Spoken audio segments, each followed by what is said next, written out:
ಸಮಿತಿ ಅಂಬೇಡ್ಕರ್ ವಾದ ಬೀದರ್ ಜಿಲ್ಲಾ ಸಮಿತಿ ಮತ್ತು ಹುಮನಾಬಾದ್ ತಾಲೂಕಾ ಸಮಿತಿ ಒಂದು ಜಂಟಿ ಸಂಯುಕ್ತ ಆಶ್ರಯದಲ್ಲಿ ಇದೇ ಜೂನ್ 26ರಂದು ಹುಮನಾಬಾದ್ ಪಟ್ಟಣದ ಅಂಬೇಡ್ಕರ್ ಭವನದಲ್ಲಿ ರಾಜಶ್ರೀ ಛತ್ರಪತಿ ಶಾಹು ಮಹಾರಾಜರವರ 150ನೇ ಜನ್ಮದಿನಾಚರಣೆ ಮತ್ತು ನಾಲ್ವಡಿ ಕೃಷ್ಣರಾಜ ಒಡೆಯರ್ ಅವರ 140ನೇ ಜನ್ಮದಿನಾಚರಣೆ ಮತ್ತು ಪ್ರೊಫೆಸರ್ ಬಿ ಕೃಷ್ಣಪ್ಪ ದಲಿತ ಚಳವಳ ಹುಟ್ಟಿಗೆ 50 ವರ್ಷ ಮತ್ತು ಬಿ ಕೃಷ್ಣಪ್ಪನವರ ಜನ್ಮದಿನಾಚರಣೆ ಹಾಗೂ ಕರ್ನಾಟಕದ ಖ್ಯಾತ ಕ್ರಾಂತಿ ಕವಿ ಅಂತ ಹೆಸರಾದಂಥ ಡಾಕ್ಟರ್ ಸಿದ್ದಲಿಂಗಯ್ಯನವರ ಪರಿನಿಬ್ಬಾನ ದಿನದ ಅಂಗವಾಗಿ ಒಂದು ಜಿಲ್ಲಾ ಮಟ್ಟದ ಬೃಹತ್ ಸಮಾನತೆಗಾಗಿ ಸಂಘರ್ಷ ದಿನ ಕಾರ್ಯಕ್ರಮವನ್ನು ಆಯೋಜನೆ ಮಾಡಿದ್ದೇವೆ. ಅದರ ಪೂರ್ವಭಾವಿ ಸಭೆ ಮತ್ತು ಇವತ್ತು ಆ ಕಾರ್ಯಕ್ರಮದ ಕರಪತ್ರಗಳ ಬಿಡುಗಡೆ ಕಾರ್ಯಕ್ರಮ ಈಗಾಗಲೇ ನೆರವೇರಿಸಿದ್ದೇವೆ.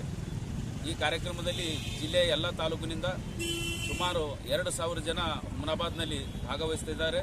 ಈ ಕಾರ್ಯಕ್ರಮವನ್ನು ಪ್ರೊಫೆಸರ್ ಬಿ ಕೃಷ್ಣಪ್ಪ ಟ್ರಸ್ಟ್ನ ಮುಖ್ಯಸ್ಥರು ಬಿ ಕೃಷ್ಣಪ್ಪರವರ ಪತ್ನಿ ಧರ್ಮಪತ್ನಿಯಾಗಿರ್ತಕ್ಕಂಥ ಶ್ರೀಮತಿ ಇಂದಿರಾ ಕೃಷ್ಣಪ್ಪನವರು ಉದ್ಘಾಟನೆ ಮಾಡ್ತಾ ಇದ್ದಾರೆ. ಈ ಕಾರ್ಯಕ್ರಮದಲ್ಲಿ ಮಾವಳಿ ಶಂಕರ್ ಅವರು ಮುಖ್ಯ ಅತಿಥಿಗಳಾಗಿ ಮತ್ತು ಅನೇಕ ಗೊಲ್ಲಳ್ಳಿ ಶಿವಪ್ರಸಾದ್ ಅವರು ಅಧ್ಯಕ್ಷರು ಜಾನಪದ ಅಕಾಡೆಮಿ ಬೆಂಗಳೂರಿವರು ಹಾಗೂ ಡಾಕ್ಟರ್ ಅಪ್ಪಗೆರೆ ಸೋಮಶೇಖರ್ ಅವರು, ಡಾಕ್ಟರ್ ಜಯದೇವಿ ಗಾಯಕವಾಡ್ರವರು, ಡಾಕ್ಟರ್ ರುದ್ರಪ್ಪ ಹನಗವಾಡಿ ಅವರು ಮತ್ತು ನಮ್ಮ ಹುಮನಾಬಾದ್ ಕ್ಷೇತ್ರದ ಮಾಜಿ ಸಚಿವರಾದಂತಹ ಶ್ರೀ ರಾಜಶೇಖರ್ ಪಾಟೀಲ್ ಅವರು, ಚಂದ್ರಶೇಖರ್ ಪಾಟೀಲ್ ಅವರು, ಭೀಮರಾವ್ ಪಾಟೀಲ್ ಅವರು ಮತ್ತು ನಮ್ಮ ಎಲ್ಲ ಜಿಲ್ಲೆಯ ಅನೇಕ ಕಾರ್ಯಕರ್ತರೆಲ್ಲ ಭಾಗವಹಿಸ್ತಾ ಇದ್ದಾರೆ.